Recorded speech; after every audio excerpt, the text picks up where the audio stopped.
दर्द होता है ये देख के, जिन माता पिता ने जिंदगी दी, खुद की खुशियों को मिटा के भी हमें सब कुछ दिया, आज उनके लिए ही घर में जगह नहीं है। जिन माता पिता ने अपना सारा जीवन बच्चों पर कुर्बान कर दिया, आज जब उन्हें जरूरत है तो बच्चों के पास उन्हें देने के लिए कुछ भी नहीं है। माता पिता का साथ में रहना एक बंधन सा लगता है। आज के समय में लोगों की बुद्धि ऐसी हो गई है, किसी से पूछो कि कैसे हो तो कहते हैं कि बहुत काम बढ़ गया है, क्योंकि माता पिता हमारे यहां रहने आए हैं। जब तक दूसरे बेटे के यहां नहीं जाएंगे तब तक हमें ही उनका सब कुछ देखना पड़ेगा। अपनी भाषा को बदलिए और कहिए हम अपने माता पिता के साथ रहते हैं, और हमें इस बात का गर्व है हमारे माता पिता हमें अपने साथ में रखते हैं। घर के असली मालिक तो हमारे माता पिता हैं। उसे जरूरत नहीं पूजा और पाठ की, जिसने पूजा की अपने मां बाप की। हमारी संस्कृति में, हमारे वेदों में भगवान से भी पहले माता पिता का स्थान बताया गया। सबसे पहले मातृदेवो भव पितृदेवो भव। माता पिता प्रथम पूजनीय है। कभी भी जिंदगी में अपनी सफलताओं का रौब अपने माता पिता को मत दिखाना, क्योंकि उन्होंने अपनी जिंदगी हार के आपको जिताया है। जिस माँ बाप ने हमें बोलना सिखाया, आज हम उन्हें ही चुप करा देते हैं। माता पिता के ऋण से कभी कोई अऋणी नहीं हो सकता। हमारा वजूद ही उनकी वजह से है। संसार की सारी संपत्ति देके भी वजूद को नहीं खरीदा जा सकता, जिंदगी को नहीं खरीदा जा सकता। कई लोग कहते हैं कि हमारे माता पिता हमारे लिए कुछ नहीं छोड़ के गए। कई लोग तो इतने मंदमती होते हैं जो कहते हैं कि माता पिता ने जायदाद में हिस्सा ही नहीं दिया, कुछ नहीं छोड़ के गए मेरे लिए। क्या आपको पता नहीं आपके माता पिता क्या छोड़ के गए? आपकी जिंदगी, आपका होना, जो आज आप खड़े हैं, वो छोड़ के गए हैं। जिसके होने से मैं खुद को मुकम्मल जानता हूं, मेरे रब से पहले मैं अपने मां बाप को मानता हूं। याद रखना, जिस दिन आपकी वजह से आपके माता पिता की आंखों में आंसू आ गए, आपके किए गए सारे पुण्य, सारे धर्म कर्म, सब उनके आंसुओं के साथ बह जाएंगे।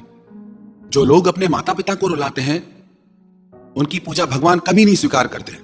घर के देवता को रुला के मंदिर के देवता को राजी करने से क्या फायदा? और याद रखना, जो कुछ भी आप अपने माता पिता के साथ करोगे, वही आपके बच्चे आपके साथ करेंगे। दुनिया गोल है, जहां से घूमना शुरू होती है वहीं आके रुकती है। एक बार अपने माता पिता से उनके बेटे ने कहा, मैं अपनी बीवी और बच्चों के साथ बाहर पार्टी में जा रहा हूं, मैं तो वहीं खा के आऊंगा। आप एक काम करना, पास में गुरुद्वारा है, आप वहीं से ही लंगर खा के आ जाना।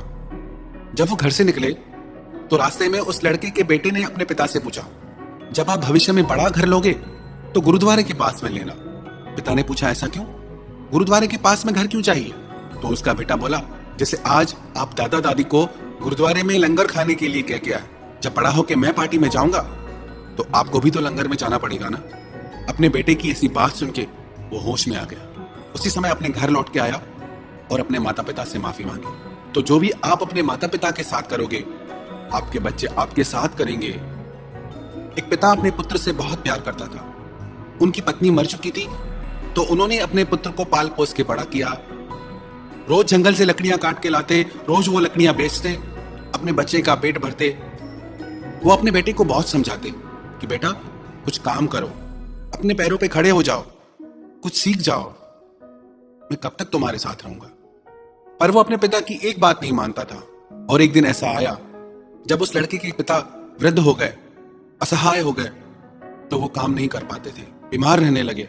जब उनके बेटे ने देखा कि मेरे पिता अब मुझे कमा के खिला नहीं सकते, तो इनकी क्या जरूरत है, उसने सोचा मैं खुद का ख्याल नहीं रख सकता तो अपने पिता को कैसे संभालूंगा। उसने एक योजना बनाई। वो बाजार गया और एक ताबूत बनवा के लाया। उसने सोचा इस ताबूत में पिताजी को डाल के मैं पहाड़ की चोटी से फेंक दूंगा। वो ताबूत लेके घर आया, अपने पिता से बोला कि पिताजी आपकी तबीयत बहुत खराब है, आप इस ताबूत में लेट जाइए, मैं आपको डॉक्टर के पास लेके चलता हूँ। उसके पिताजी समझ गए। वो चुपचाप उस ताबूत में लेट गए। जब वो लड़का उस ताबूत को लेके पहाड़ की चोटी पे पहुंचा तो अंदर से पिता ने आवाज दी, बेटा इस ताबूत को खोलो, मुझे तुम्हें एक बात बतानी है। उसे लगा कि पिताजी कहीं भाग न जाए, तो पिताजी ने आवाज लगाते कहा कि मैं कहीं नहीं भागूंगा, तुम मुझे खोलो तो मैं तुम्हारे फायदे की बात तुम्हें बताता हूँ। उसे लगा हो सकता है पिताजी के पास कोई संपत्ति हो जो मुझे देना चाहते हो। जैसे उसने वो ताबूत खोला, उसके पिता बाहर आके बोले कि बेटा मुझे पता है तुम क्या चाहते हो, मैं खुद इस पहाड़ की चोटी से कूद जाऊंगा, मुझे इस ताबूत की जरूरत नहीं है। इस ताबूत को तुम घर ले जाओ। एक दिन ये ताबूत तुम्हारे बच्चों के काम आएगा, क्योंकि जो तुम मेरे साथ करोगे तुम्हारे बच्चे भी तो वही तुम्हारे साथ करेंगे ना। ये बात सुन के उसके दिल को धक्का लगा। अपने पिता के पैरों में गिर के वो माफी मांगने लगा।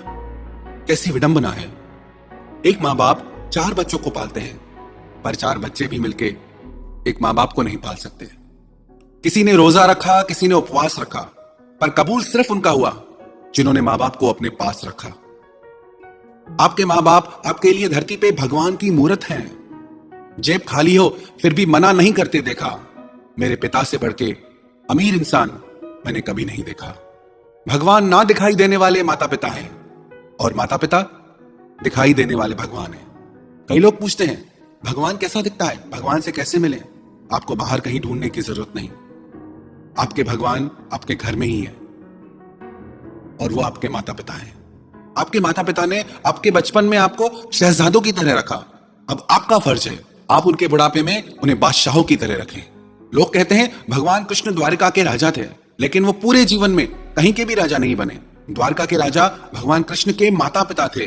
उन्होंने पूरी सोने की नगरी का मालिक अपने माता पिता को बनाया और हम छोटे से मिट्टी के मकानों के लिए माँ बाप से लड़ते हैं।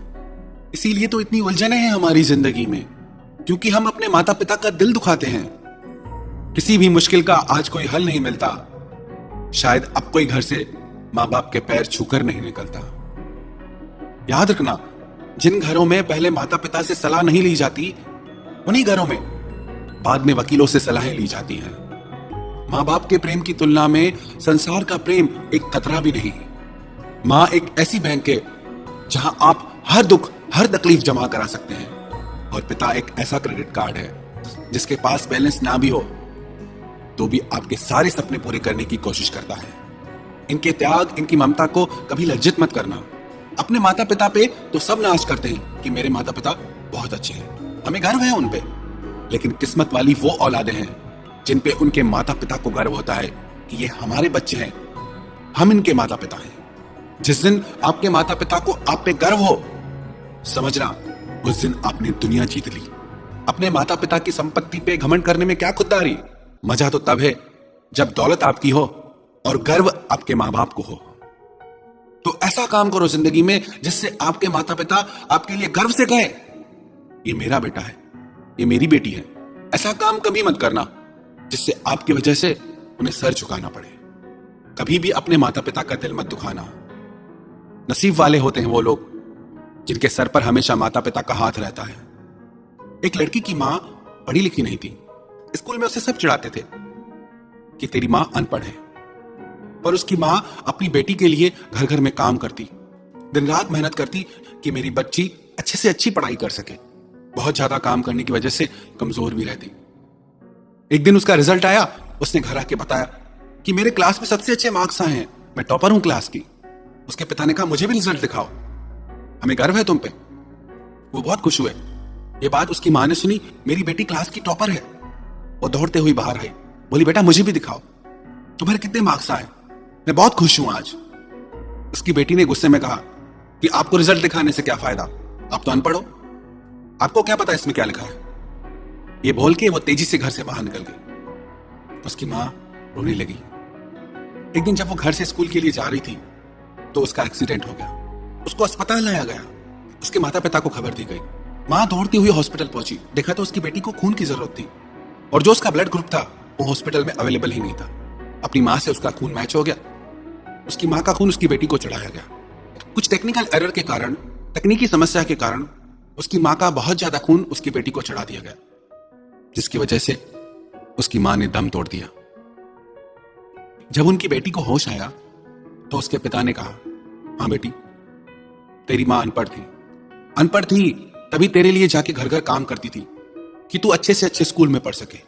अनपढ़ थी इसलिए सिर्फ तेरे ही कमरे में एसी लगवाया कि तू शांति से पढ़ सके। अनपढ़ थी इसलिए तुझे खून दिया, ये जानते हुए भी कि उसे खून की कमी है। अनपढ़ थी इसलिए तुझे अनाथ आश्रम से लेके आई और तुझे कभी एहसास भी नहीं होने दिया कि तू उसकी बेटी नहीं। जब उस लड़की को पता चला कि ये मेरे असली माँ बाप नहीं है तो फूट फूट के रोने लगी। किस्मत वाले हो आप जो आपके माँ बाप